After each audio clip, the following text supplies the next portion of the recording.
আকাশবাণী আগরতলা। স্থানীয় সংবাদ পড়ছি সরিতা সিনহা। এডিসি নির্বাচনে ভোট পড়েছে 83.52%। গতকাল রাতে নির্বাচন কমিশন জানিয়েছে মোট ভোট দিয়েছেন 7,94,779 জন। এর মধ্যে মহিলা ভোটার ছিলেন 3,99,799 জন। পুরুষ ভোটার ছিলেন 3,94,979 জন। অন্য অংশের একজন ভোট দিয়েছেন। সবচেয়ে বেশি ভোট পড়েছে পূর্ব মুহুরীপুর বুড়াতুলি কেন্দ্রে 89.91%। সবচেয়ে কম ভোট পড়েছে দামছড়া জম্পুই কেন্দ্রে 69.09%। এডিসি নির্বাচনে ভোট গ্রহণের পর ভোটকর্মী দল গতকাল রাতে যার যার নির্দিষ্ট স্ট্রং রুমে ফিরে এসেছে।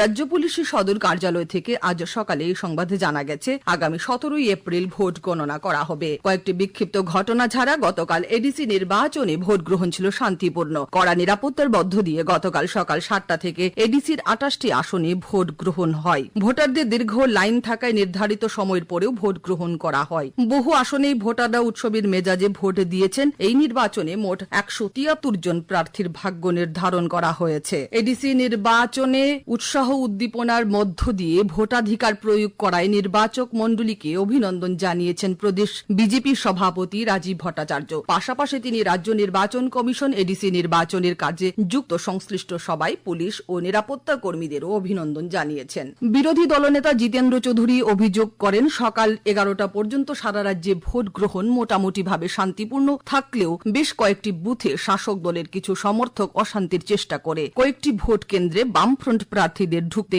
বাধা দেওয়া হয়। বেশ কিছু ভোট কেন্দ্রে সিপিআইএম এর পোলিং এজেন্টদের বের করে দেওয়া হয়। পরে পুলিশ প্রশাসনের হস্তক্ষেপে এজেন্টরা পুনরায় ভোট কেন্দ্রে বসার সুযোগ পান। এডিসি নির্বাচনে ব্যাপক অংশের ভোটার ভোটদানে এগিয়ে আসায় তিপ্রা মথা দলের প্রতিষ্ঠাতা প্রদ্যুৎ কিশোর দেববর্মা নির্বাচক মণ্ডলীকে অভিনন্দন জানিয়েছেন।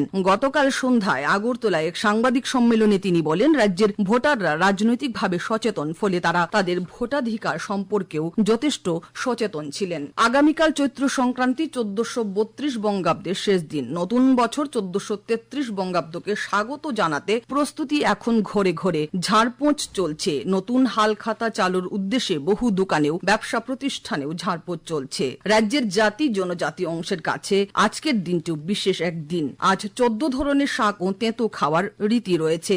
জনজাতি অংশের জনগণ আজকের দিনটিকে হাড় বিশু বা হাড় বৈশু হিসাবে পালন করেন। চৈত্রের শেষে রিডাকশন সেলে কেনাকাটার জন্য গতকাল আগরতলার বাজারগুলোতে অনেক রাত পর্যন্ত ভিড় দেখা গেছে। প্রখ্যাত সঙ্গীত শিল্পী আশা ভোসলের শেষকৃত্য আজ বিকেল 4টায় মুম্বাইয়ের শিবাজি পার্কে পূর্ণ রাষ্ট্রীয় মর্যাদায় সম্পন্ন করা হবে। গতকাল মুম্বাইয়ের ব্রিজ ক্যান্ডি হাসপাতালে 92 বছর বয়সে শেষ নিঃশ্বাস ত্যাগ করেন আশা ভোসলে। তার মৃত্যুতে রাষ্ট্রপতি দ্রৌপদী মুর্মু, উপরাষ্ট্রপতি সিপি রাধাকৃষ্ণন, প্রধানমন্ত্রী নরেন্দ্র মোদী শোক ও সমবেদনা জানিয়েছেন।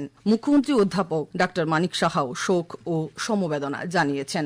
এখন আবহাওয়ার খবর। আজ দুপুর পর্যন্ত আবহাওয়ার পূর্বাভাসে জানানো হয়েছে আকাশ সাধারণত মেঘলা থাকবে। বজ্রবিদ্যুৎ সহ হালকা থেকে মাঝারি ধরনের বৃষ্টিপাতের সম্ভাবনা রয়েছে। পশ্চিম ত্রিপুরা ও খোয়াই জেলায় কোথাও কোথাও বৃষ্টি ও সঙ্গে ঘন্টায় 40 থেকে 50 কিলোমিটার বেগে ঝোড়ো হাওয়া বা দমকা হাওয়া বয়ে যেতে পারে। এছাড়া অন্যান্য জেলাতেও ঝোড়ো হাওয়া বয়ে যাওয়ার সতর্ক বার্তা দেওয়া হয়েছে। আগরতলায় আজ ভোরে সর্বনিম্ন তাপমাত্রা ছিল 25.4 ডিগ্রি সেলসিয়াস।